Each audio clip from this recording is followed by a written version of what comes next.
Hi guys, and welcome to another video with Xander Freemaker. And today we're going to be talking about the new Disney Star Wars series, Acolyte.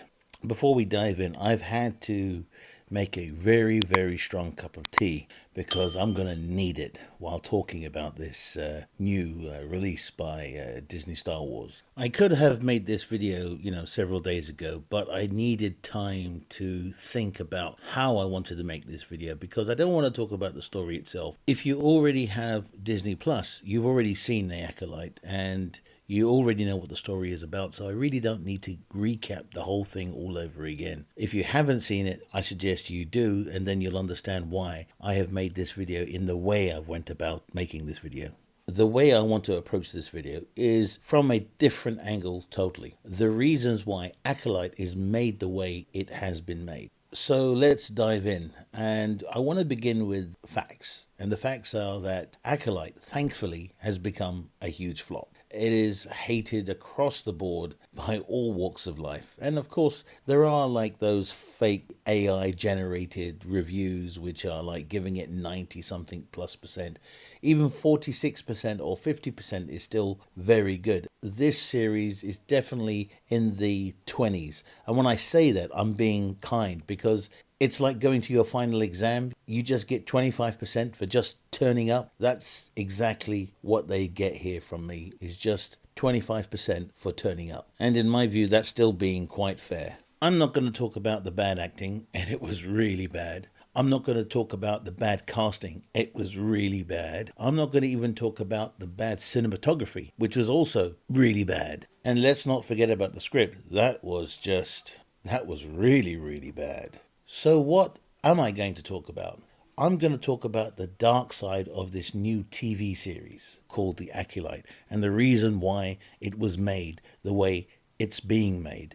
And I've only seen just 2 episodes so far. And the third one is out, I think, this Wednesday. And, I'm already fearing. Well, actually, I'm not fearing. I'm already predicting what's about to happen. I'm going to talk about it in this video before it's released on Wednesday. First of all, I have to take you back in time to when Disney first acquired Lucasfilm, and it was some time after that there was a moment and that infamous picture taken of Kathleen Kennedy wearing that crappy t-shirt saying, "The Force is female." It caused a lot of commotion and upset a lot of hardcore Star Wars fans across the world. This was her intention from the offset, and it had a dark and sinister objective, of which we are seeing the fruits she seeded back then today. I think no one knew how far this would really go, and the picture was just the beginning of something really dark and, to be honest, frankly, really stupid. What we have witnessed till now is the total dismantling of George Lucas's legacy, from characters to the rich, in-depth story of Star Wars itself. And all this is being replaced with something that is not even Star Wars, but using what I would call the dead husk of Star Wars and then filling it with something Disney Star Wars have scrapped together from the bottom of the barrel, which is totally nonsensical and stupid, to be frankly honest. But what is important is that this is clearly not Star Wars. In short, we're seeing the eradication of all our heroes and the Star Wars universe in which George Lucas created. And Disney Star Wars has replaced this IP with identity politics and the introduction of agendas like wokeism, LGBTQ+, and feminism, minorities, and the removal of strong role Caucasian males and replaced with wannabe hero lesbian feminists.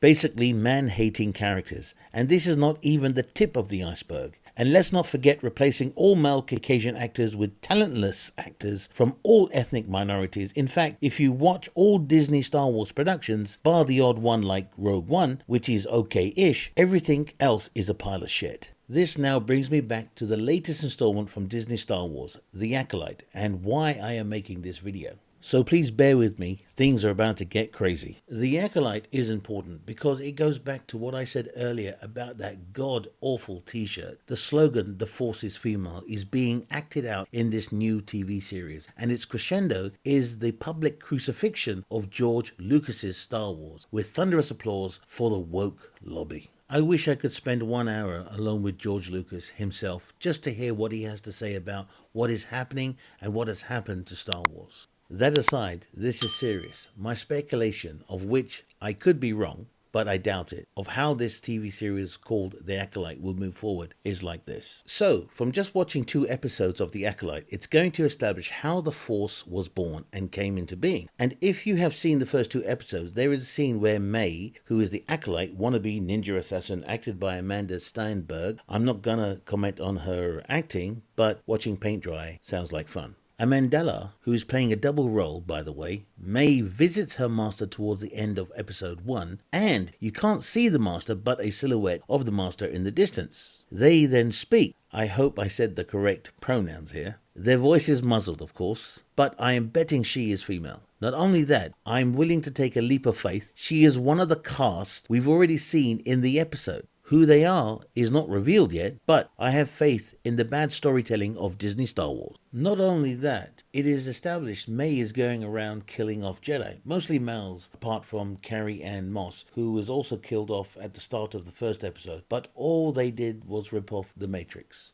But May's twin, Osha, played by, you guessed it right again, Amandella Stenberg, a former Jedi, is working with the Jedi to catch her evil sister. But to be honest, this story is all bullshit. What matters is the final objective by the female woke Disney Star Wars activists is to establish that the female or females gave birth to the Force. That's right. This entire series, in my view, is heading towards that scenario. So what I am saying here is that in this series, the scenario will be that a woman or 2 women got it on. The result of that sexual encounter was these twins. I know it's funny. So was one of these women transgender? Had a secret willy stashed away? Or did they just scissor it out? But I can say this with confidence. No men or no man will be taking part.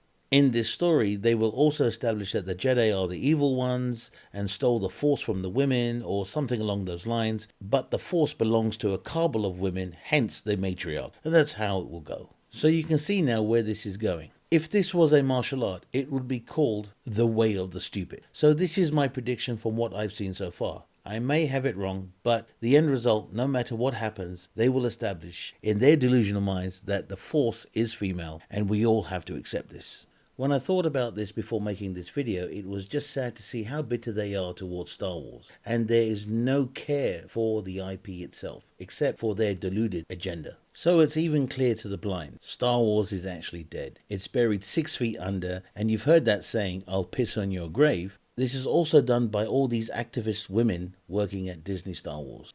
I don't know what dark secrets Kathleen Kennedy holds over George Lucas, or even Bob Iger, but she is firmly entrenched, and all we will get from Disney Star Wars is a pile of crap. So, is it all bad news? Of course it is. But there is a silver lining-ish. Well, if you can call it that. We can establish one thing right now. I am positive real Star Wars fans globally will support this argument. Every Disney Star Wars created till now, and I mean everything, like The Force Awakens, Last Jedi, Rise of Skywalker, Solo, Ahsoka, Andor, Mandalorian. I know you won't like I mentioned this one, but I have to. Obi-Wan, Boba Fett, and of course The Acolyte. I should list all the animes, but I won't right now. But we can say this is not Star Wars at all. It's all fake from start to finish. But there is one truth. Before Star Wars was murdered, we can still go back and watch the genuine article made by George Lucas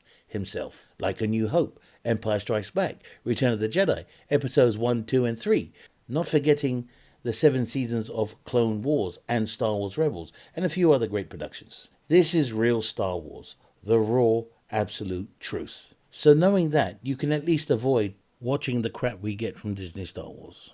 So I think I have covered everything here. I'm going to end this video because, I could talk about it for hours and it would just bore the crap out of you and also bore the crap out of me. So I want to thank you for taking the time to watch this video. If you liked it, please like, also subscribe, and I'll see you next time. Ciao for now.